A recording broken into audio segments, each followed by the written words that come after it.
ಶಾಸ್ತ್ರ ಹೇಳುತ್ತೆ, ಪ್ರಾಣಿ ಪ್ರಪಂಚದಲ್ಲಿ ಬಂಧನವನ್ನು ಬಯಸುವ ಏಕೈಕ ಪ್ರಾಣಿ ಹಸು ಮಾತ್ರ.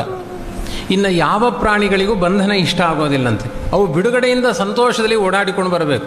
ಹಸುಗಳು ಅಷ್ಟೇ, ಬೆಳಗ್ಗೆಯಿಂದ ಸಾಯಂಕಾಲ ತನಕ ಓಡಾಡಿಕೊಂಡು ಮನೆಗೆ ಬರಬೇಕು, ಇದು ನಿಯಮ. ಹಸುಗಳು ಮಾತ್ರ ಕಟ್ಟಿ ಹಾಕಿದರೆ ಯಜಮಾನನಿಗೆ ಒಳ್ಳೆಯದಾಗಲಿ ಅಂತ ಆಶೀರ್ವಾದ ಮಾಡುತ್ತಂತೆ. ಇನ್ನು ಯಾವ ಪ್ರಾಣಿಗಳು ಕೂಡ ಮನೆಯಲ್ಲಿ ಕಟ್ಟಿ ಹಾಕಿದರೆ, ಒಂದು ಗಿಳಿಯನ್ನು ತಂದು ರಕ್ಷಣೆ ಮಾಡೋದು, ಮನೆಯಲ್ಲಿ ಆಕ್ವೇರಿಯಂ ಮಾಡಿ ಮೀನುಗಳನ್ನು ಇಟ್ಟುಕೊಳ್ಳುವುದು, ಅವು ಎಲ್ಲವೂ ಶಾಪ ಹಾಕುತ್ತಂತೆ. ಮಹಾಭಾರತದಲ್ಲಿದೆ, ಈ ಯಜಮಾನನಿಗೆ ಕೈಕಾಲು ನೋವು ಬರಲಿ, ಅವನ ಮಾನಸಿಕ ಚಿಂತೆ ಬರಲಿ, ಅವನು ಹಾಳಾಗಿ ಹೋಗಲಿ ಅಂತ ಬಂಧನಕ್ಕೆ ತುತ್ತಾದ ನಾಯಿ, ಬೆಕ್ಕು, ಮೀನು, ಗಿಳಿ, ಈ ಎಲ್ಲ ಪ್ರಾಣಿಗಳು ಶಾಪ ಕೊಡುತ್ತಂತೆ. ಇಷ್ಟಾಗಿ ಈ ಪಾರಿವಾಳ ಗಿಳಿಗಳೆಲ್ಲ ಮನೆ ಒಳಗಡೆ ಬಂದು ಏನಾದರೂ ಗೂಡು ಮಾಡಿ ಮೊಟ್ಟೆ ಇಟ್ಟರೆ ಅಕಾಲ ಮರಣ ಬರುತ್ತೆ ಅಂತ ಸೂಚನೆ ಇದು ಅಂತ ಹೇಳಿದ್ದಾರೆ. ಹಾಗಾಗಿ ಅವುಗಳನ್ನೆಲ್ಲ ಅತಿಯಾಗಿ ಪ್ರೀತಿಸಲಿಕ್ಕೆ ಹೋಗಬಾರದು. ಅವುಗಳು ಪ್ರಕೃತಿಯಲ್ಲಿ ಬದುಕಬೇಕಾದದ್ದು. ಆದರೆ ಪ್ರತಿಯೊಂದು ತಿನ್ನುವ ತುತ್ತಿನ ಜೊತೆಗೆ ಈ ಯಜಮಾನನಿಗೆ ಒಳ್ಳೆಯದಾಗಲಿ ಅಂತ ಆಶೀರ್ವಾದ ಮಾಡುವ ಏಕೈಕ ಪ್ರಾಣಿ ಹಸು ಮಾತ್ರ. ಇವತ್ತೇನಾಗಿದೆ ನಮ್ಮ ಸಮಾಜದಲ್ಲಿ, ಹಸುವೊಂದನ್ನು ಕಟ್ಟಲಿಕ್ಕೆ ತಯಾರಿಲ್ಲ. ನಾಯಿ ಕಟ್ಟುತ್ತಾರೆ, ಪುಚ್ಚೆ ಸಾಕ್ತಾರೆ, ಮನೆ ತುಂಬ ಪುಚ್ಚೆಗಳು. ಒಂದು ಬೆಕ್ಕಿನ ರೋಮದಲ್ಲಿ ಕೋಟಿ ಬ್ರಹ್ಮಹತ್ಯೆಯ ಪಾಪಗಳಿದೆಯಂತೆ. ಅದಕ್ಕೆ ಸಣ್ಣ ಸಣ್ಣ ಮಕ್ಕಳೆಲ್ಲ ಪುಚ್ಚೆ ಪುಚ್ಚೆ ಅಂತ ಅಚ್ಚೆ ಬಚ್ಚೆ ಎಲ್ಲ ಮಾಡಬಾರ್ದು. ಅದಕ್ಕೆ ಅತಿಯಾದ ಪ್ರೀತಿಯನ್ನು ಮಾಡಬಾರ್ದು. ಮಹಾಪಾಪಿಷ್ಠವಾದ ನಾನೇ ದೇವರು ಅನ್ನುವ ಅಹಂಕಾರಪಟ್ಟ ವ್ಯಕ್ತಿಗಳು ಬೆಕ್ಕಾಗಿ ಹುಟ್ಟಿರ್ತಾರೆ ಅಂತ ಇದೆ. ಅದು ಹಾಲು ಕುಡಿಬೇಕಾದ್ರೆ ಈ ಯಜಮಾನ ಸತ್ತೇ ಹೋಗಲಿ ಎನ್ನುತ್ತಂತೆ, ಅಷ್ಟು ಕೆಟ್ಟ ಪ್ರಾಣಿ ಅದು ಪುಚ್ಚೆ. ಇನ್ನು ಹೊಡೆದು ಕೊಲ್ಲಿಕ್ಕೆಲ್ಲ ಹೋಗಬೇಡಿ ಆಯಿತಾ.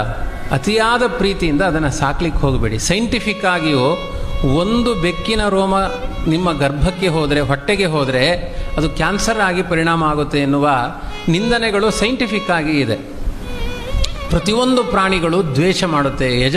ಯಜಮಾನನ ಹತ್ತಿರ ಬಂಧನ ಇಷ್ಟಪಡಲ್ಲ. ಹಾಕಿದ ಪದಾರ್ಥವನ್ನು ಸ್ವೀಕಾರ ಮಾಡುತ್ತೆ. ಅವುಗಳಿಗೆ ಪದಾರ್ಥಗಳನ್ನು ಕೊಡಿ, ಆದರೆ ಮಮತೆ ಬೇಡ.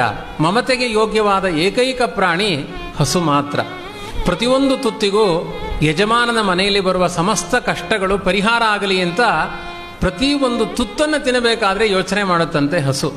ಹಾಗಾಗಿ ಪ್ರತಿ ಒಂದು ಹಸುವನ್ನು ರಕ್ಷಣೆ ಮಾಡಿದರೆ ಸಮಗ್ರ ಭೂಮಂಡಲದಲ್ಲಿರುವ ಎಲ್ಲ ಜೀವರಾಶಿಗಳಿಗೆ ಆಹಾರವನ್ನು ಕೊಟ್ಟ ಪುಣ್ಯ ಇದೆ.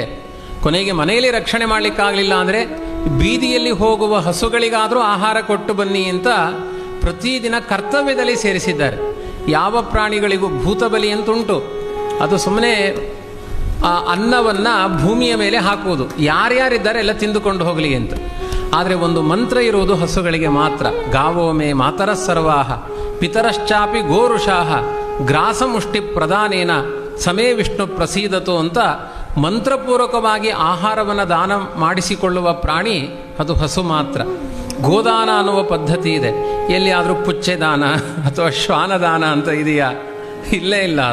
ಅದು ದಾನಕ್ಕೆ ಬರುವ ಪ್ರಾಣಿಯೂ ಅಲ್ಲ, ಅದು ಶಪಿಸುವ ಪ್ರಾಣಿ ಅಂತ. ಇದನ್ನು ಯಾಕೆ ಹೇಳ್ತಾ ಇದ್ದೇನೆ ಅಂದರೆ ಇವತ್ತಿನ ಸಮಾಜಕ್ಕೆ ತುಂಬ ರಿಲಿವೆಂಟ್ ಅದು. ಈಚೆ ಪ್ರಾಂತ್ಯದಲ್ಲಿ ಇನ್ನೂ ಕಡಿಮೆ.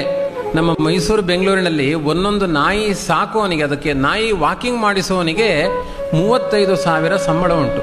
ಯಾವ ವೈದಿಕ ಬ್ರಾಹ್ಮಣನಿಗೆ ಇಲ್ಲ. ಇಬ್ಬರು ಹೊಟ್ಟೆ ಹಾಕಬಹುದು, ಬ್ರಾಹ್ಮಣನ ಹೊಟ್ಟೆ ತುಂಬಿಸಬಹುದು. 35,000 ಅದಕ್ಕೆ ಮೂತ್ರ ಮಾಡಿಸಿಕೊಂಡು ಬರುವವನಿಗೆ. ಇಂಥ ಅವಸ್ಥೆಗಳು. ಮತ್ತೆ ಅಲ್ಲಿದ್ದವರೆಲ್ಲ ಮನೋರೋಗಿಗಳೇ ಆಗ್ತಾರೆ. ನಾಯಿಯನ್ನು 5 ವರ್ಷ ಸಾಕಿ ನೋಡಿ, ನಿಮಗೆ ಮನೋರೋಗ ಜಾಸ್ತಿ ಆಗುತ್ತೆ ಅಂತ ಹೇಳಿದ್ದಾರೆ.